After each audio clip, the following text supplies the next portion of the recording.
첫 발을 뗀 대통령 주재 핵심 규제 합리화 전략회의. 신산업의 발목을 잡는 이른바 거미줄 규제를 과감히 해소하기 위해 신설됐습니다.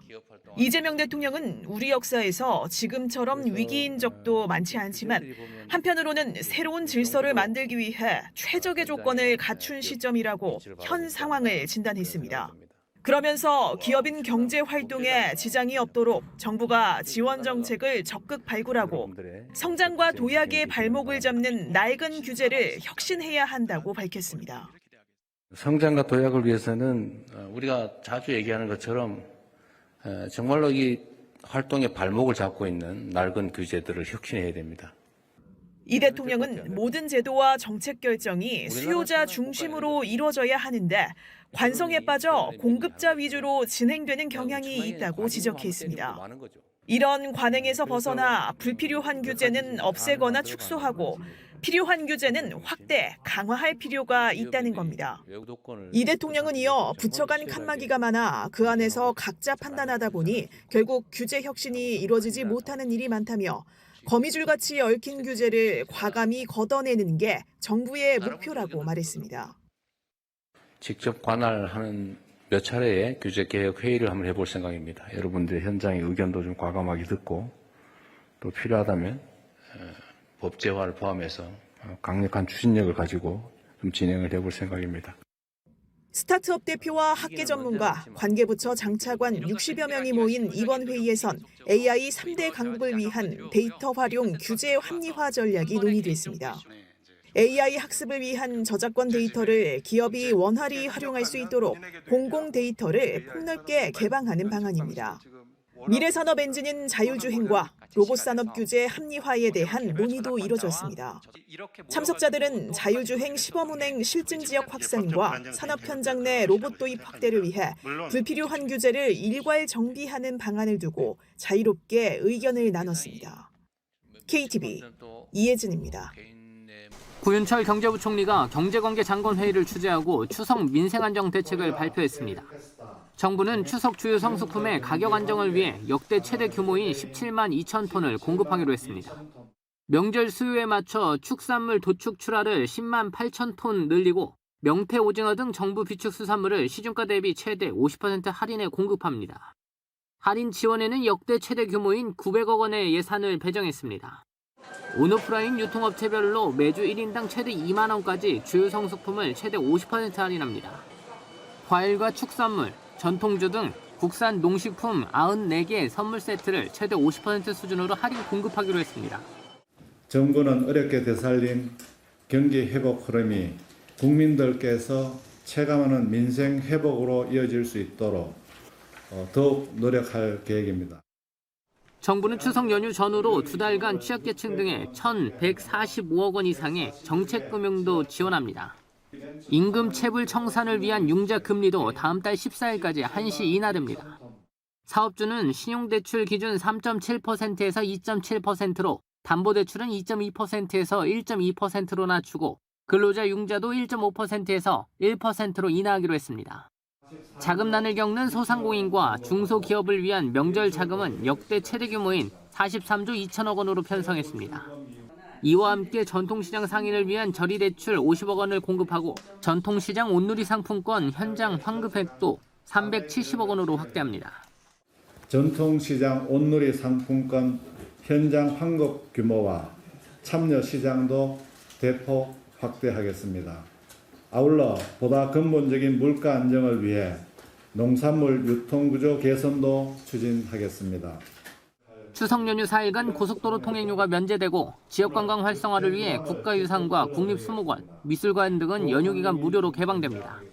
정부는 국민 안전을 위해 24시간 상황관리체계를 운영하고 응급의료체계를 가동하기로 했습니다. KTV 신국진입니다. 추석을 3주 앞둔 전통시장. 미리 장을 보러 온 사람들로 붐빕니다. 총각김치 담고 배추는 길게 그냥 짠지로 담고 아들 둘, 딸 하나, 손녀, 손자들. 명절 대목을 맞은 상인들도 모처럼 들뜬 분위기입니다. 이제 좀 있으면 이제 대목도 돌아오니까 송편 같은 거 팔 거예요. 다가오는 추석, 성수품이 확대 공급됩니다. 정부는 사과와 배, 한우 등 대표 15개 품목을 평시보다 1.6배 늘린 15만 8천 톤을 풀기로 했습니다. 명절에 맞춰 대규모 할인 지원도 실시합니다. 최대 40% 농축산물 할인 지원 행사에는 정부 예산 500억 원이 투입됩니다. 추석 기준 역대 최대 규모인데요. 특히 민생회복 소비 쿠폰을 쓸 수 있는 전통시장 지원을 크게 늘립니다. 전통시장에 배정된 지원액은 총 200억 원으로 지난해보다 40억 원 확대됐습니다. 지원되는 시장 수도 전국 120곳에서 200곳까지 늘렸습니다. 여기에 농협은 성수품 최대 40% 특별 할인 판매를 실시합니다. 대형마트 3사 등 유통업계와 식품기업도 먹거리 할인에 동참합니다. 또 농축협은 민생세트 94종을 최대 53% 할인하고 중소가와 10만 원 이하 한우로 구성된 세트 공급도 늘립니다. 이번 연휴에는 다양한 자연관광 혜택도 누릴 수 있습니다. 소비자 부담 완화하는 쪽에만 중심을 둬서 명절 대책들을 추진을 했었는데 농업이나 농촌이 국민들한테 추석을 계기로 해서 좀 서비스할 수 있는 부분이 뭔가 그런 부분을 고민해서 연휴 기간 전국 45개 국립자연휴양림과 4개 수목원 입장료가 면제되고 과천 경마공원이 휴식공간으로 개방됩니다. 또 정부는 농촌 관광 가는 주간을 12일로 확대 운영해 체험과 숙박 등 다양한 관광 혜택을 제공할 계획입니다. KTV 최유경입니다. 2023년 기준 농산물 소비자 가격에서 생산자가 받는 가격을 뺀 유통비용 비율은 49.2%. 소비자가 만 원의 농산물을 산다고 했을 때 4,920원이 유통비용으로 잡히는 겁니다. 배추, 무 등 일부 품목은 60%가 넘으며 생산자와 소비자 모두에게 부담으로 작용해왔습니다. 정부가 농산물 유통비용률을 오는 2030년까지 10% 줄이기로 했습니다. 우선 도매시장의 경쟁을 촉진하기 위해 도매법인의 지정 취소를 의무화하고 평가체계를 손질해 생산자와 소비자가 참여하는 평가위원회를 운영합니다. 또 도매법인의 과도한 수익 방지를 위해 위탁 수수료율을 조정하고 출하가격이 급락할 경우 농가를 지원하는 출하가격 보전제를 도입할 계획입니다. 한편 농산물 유통의 핵심 경로로 온라인 거래를 활성화합니다. 기존 4단계에서 1, 2단계로 유통단계 단축이 가능한 온라인 도매시장 중심으로 농산물 유통을 재구조화하고 출하 비용 절감을 위한 스마트 APC도 확충하겠습니다. 현재 전체 도매 거래의 6%에 불과한 온라인 거래 비율을 2030년까지 50%로 끌어올린다는 목표입니다. 이를 위해 온라인 도매시장 판매자 가입 조건에서 연간 거래액 20억 원 이상 요건도 폐지합니다. 소비자를 위해 가격과 유통 정보를 제공하는 모바일 앱도 보급합니다. 오는 2028년까지 농산물 통합정보 지원 플랫폼을 구축해 소비자의 합리적 선택을 도울 예정입니다. 정부는 이번 대책을 통해 2030년까지 배추와 사과 등 주요 품목의 도소매 가격 변동성을 50% 완화할 계획입니다. KTV 최다입니다. 고용노동부에 따르면 지난해 한국의 근로자 10,000명당 사고 사망자 수의 비율은 0.39%. 해마다 감소 추세이지만 OECD 주요 회원국과 비교해 여전히 높은 수준입니다. 정부가 내년부터 소규모 사업장에 대한 안전 일터 지원 예산을 확대합니다. 재정 인력 기술 교육에 대한 지원 등을 대폭 확대할 수 있도록 안전한 일터를 위한 예산을 올해보다 4,733억 증액한 2조 723억으로 편성했습니다. 감독 대상 사업장은 오는 2028년까지 61만 곳으로 늘립니다. 이를 위해 지자체에 근로 감독권도 부여합니다. 외국인 사망 사업장에 대해서는 향후 3년간 외국인 고용을 제한합니다. 산재 발생의 구조적 원인도 개선합니다. 기업이 안전비용을 확보하도록 발주자에게 적정 공사비 산정 의무를 부여합니다.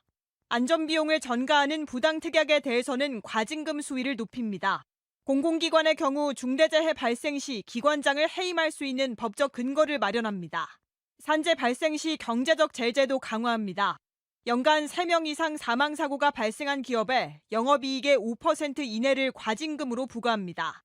연내 다수의 사망자가 발생할 경우 건설사에 영업 정지도 요청할 수 있습니다. 긴급한 위험에 대한 노동부 장관의 긴급 작업중지 명령권도 신설합니다. 정부는 향후 안전한 일터 특별위원회를 통해 산재 예방 5개년 계획을 수립할 예정입니다. KTV 임보라입니다. 최규진 사회부 총리가 취임 후 첫 현장 일정으로 충남 금산의 고등학교를 찾았습니다. 올해 고등학교 1학년부터 고교 학점제가 전면 시행된 가운데 고교 학점제에 대한 현장 의견을 듣기 위해서입니다. 최 부총리는 수업을 참관한 후 교사, 학생 등 관계자들과 간담회를 열고 고교 학점제 안착을 위한 개선 방안을 논의했습니다. 최 부총리는 고교 학점제 전면 도입 후 학생들의 과목 선택 기회가 확대되고 학업 성취도가 낮은 학생에 대한 교육적 관심이 커지는 등 긍정적인 변화가 있다고 평가했습니다. 다만 학교 측에선 관리상 어려움이 있는 것으로 안다고 덧붙였습니다. 고교 학점제는 시행 초기부터 다양한 선택 과목 개설에 따른 교사 부족 문제가 언급됐습니다.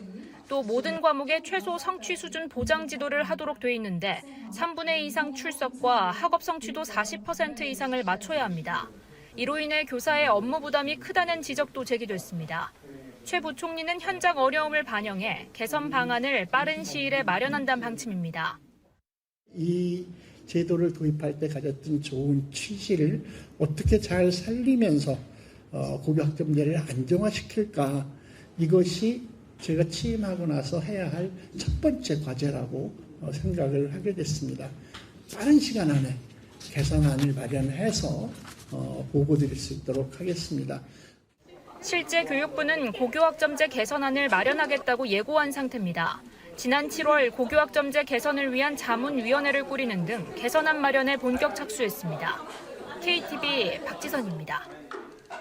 지난 2023년 서울 신림역과 경기 분당 서현역에서 발생한 흉기 난동 사건. 흔히 묻지마 범죄로 불리는 이상동기 범죄입니다. 뚜렷한 범행 동기가 없는 데다 불특정 다수를 대상으로 한다는 특징이 있습니다. 범죄를 누구를 특정해서 대상을 공격하는 형태가 아니라 모르는 여러 사람들, 공중에 있는 사람들에 대한 다수에 대한 공격이 진행되기 때문에 예측하기 굉장히 어려운 범죄라고 볼 수 있죠. 경찰이 공식 집계를 시작한 2023년부터 지난해까지 매년 40건 이상의 이상동기 범죄가 발생했습니다. 국민의 생명과 안전을 위협하는 이상동기 범죄에 대응하기 위해 법무부가 대책을 마련했습니다. 우선 보호관찰 대상자에게 선별검사를 실시해 이상동기 범죄 위험군을 선별하기로 했습니다. 검사 결과 위험군으로 분류된 대상자에게는 정신과 치료, 음주 제한 등 특별 준수 사항을 추가로 부여할 계획입니다. 또 매달 복약 검사와 면담을 통해 생활 정신건강 상태를 점검하고 외부 전문가 연계한 심리치료도 적극 지원할 방침입니다. 법무부는 보호관찰이 종료된 후에도 경찰의 관리가 필요한 위험군은 인적 사항을 경찰에 통보해 범죄 예방 활동에 활용할 수 있도록 할 계획입니다. KTV 신경은입니다. 단순한 신산업을 넘어 국가안보와 산업 경쟁력을 좌우할 전략산업으로 부상한 도심항공교통 UAM. 정부가 한국형 도심항공교통의 본격적인 도심 진입기를 맞이하기 위한 대대적인 투자에 나섰습니다. 2030년까지 3대 전략기술에 대한 4,300억 원 규모의 국가 연구개발을 추진하는 겁니다. K-UAM 안전운용체계 실증 기술개발 사업으로 예비 타당성 조사를 신청할 방침입니다. 이 사업에는 AI 교통관리와 버티포트 자동화, 안전인증체계 분야에서 안전운용을 위해 중요도가 높은 13개 과제가 담겼습니다. 우선 인공지능을 통한 고해상도 맞춤형 기상관측과 실시간 교통관리 기술을 개발하고 실증한다는 목표입니다. 도심 공중에서 일정한 노선에서 여러 대의 기체가 동시에 비행을 할 경우 현재의 항공체계로는 실시간으로 정밀하게 비행 상황을 파악하고 지원할 수 없기 때문입니다. UAM 정류장인 버티포트 자동 운영 시스템을 비롯해 UAM 기체와 항행시설 전반의 안전을 제도적으로 보장하는 기술 역량도 확보한다는 계획입니다. 저고도에서 드론, 고고도에서 상업용 항공기, UAM이 한 1km 미만에서 운용이 되게 되면 서로 다른 형태의 항공기들이 마치 레이어를 이루어서 운용을 하게 되기 때문에 이런 항공기들을 어떻게 별 문제 없이 부드럽게 에어 트래픽 매니지먼트를 할 것인가, 관제라든가 교통 통제를 할 것인가가 상당히 중요한 이슈라고 할 수가 있겠죠. 정부는 개별 과제뿐 아니라 여러 과제를 연계해 완성도를 높여나갈 것이라고 밝혔습니다. 특히 해당 사업을 통해 개발되는 기술 성과를 세계적 수준으로 검증할 수 있도록 실증용 기체도 도입할 예정입니다. 이번 사업의 R&D 전반은 국토부가, 고해상도 기상 관측과 예측 모델은 기상청이, 울산시는 실증을 위한 테스트베드 구축을 지원합니다. 정부는 이번 사업이 앞서 진행해온 UAM R&D 성과를 바탕으로 진행되는 만큼 단절 없이 이뤄질 수 있도록 KUAM의 역량을 모두 결집해 추진해 나갈 것이라고 밝혔습니다. KTV 이리나입니다. 상생 페이백 신청이 15일 오전 9시부터 시작됐습니다. 신청 기간은 오는 11월 30일 자정까지입니다. 지난해 사용한 월 평균 카드 사용액보다 올 9월, 10월, 11월 소비가 늘면 증가분의 20%를 돌려주는 제도입니다. 1인당 월 10만 원 한도로 3개월간 최대 30만 원까지 디지털 온누리 상품권으로 환급합니다. 대상은 지난해 카드 국내 사용 실적이 있는 만 19세 이상 국민입니다. 소비 인정 사용처는 전통시장, 동네 슈퍼 등 소상공인 운영 매장으로 제한됩니다. 신청은 상생페이백.kr 누리집에서 가능합니다. 첫 주에만 출생연도 끝자리에 따른 오부제를 적용해 분산 접수합니다. 온라인 신청이 어려운 경우 전통시장 상인회나 지방 중소벤처기업청 등을 방문하면 됩니다.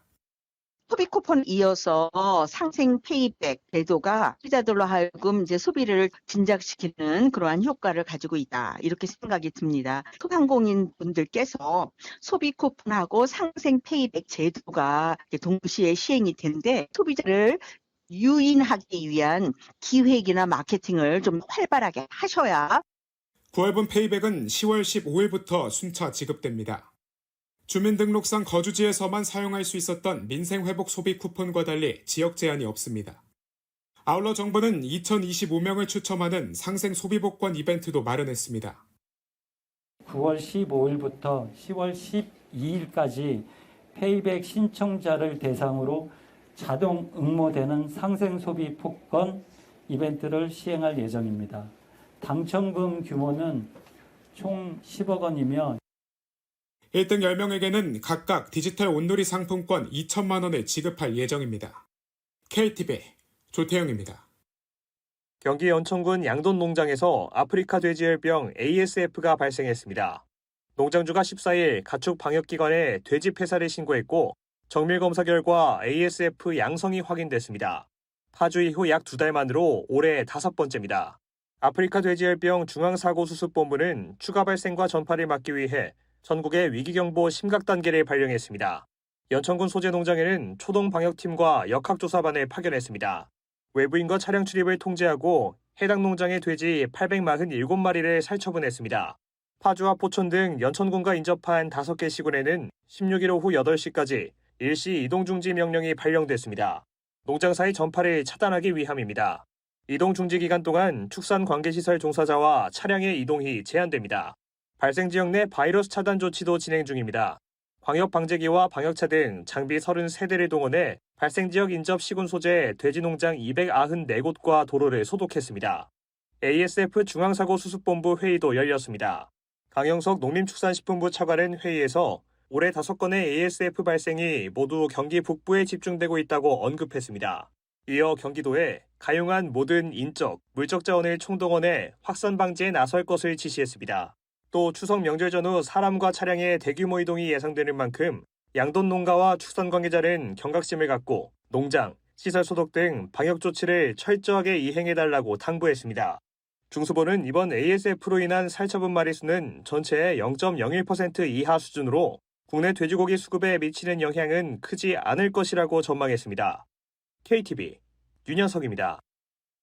이재명 대통령은 구조 임무를 수행하던 중 순직한 해양경찰 고 이재석 경사의 구조 과정에 대해 외부 기관에서 엄정히 조사하라고 지시했습니다. 대통령실은 이 대통령이 윗선에서 진실을 은폐하고 있다는 동료 경찰들의 증언이 있었다는 점을 짚으며 해경이 아닌 외부 기관의 조사를 주문했다고 밝혔습니다. 이 대통령은 또 이 사건에 대해 2인 1조 수색과 구조가 원칙인데 초동 대처에 미흡한 점이나 늑장 대응은 없었는지 거듭 확인했다고 대통령실은 전했습니다. 고 이재석 경사는 지난 11일 인천 앞바다 갯벌에서 70대 고립자에게 자신이 착용한 부력조끼를 입혀준 뒤 헤엄쳐 나오다 목숨을 잃었습니다.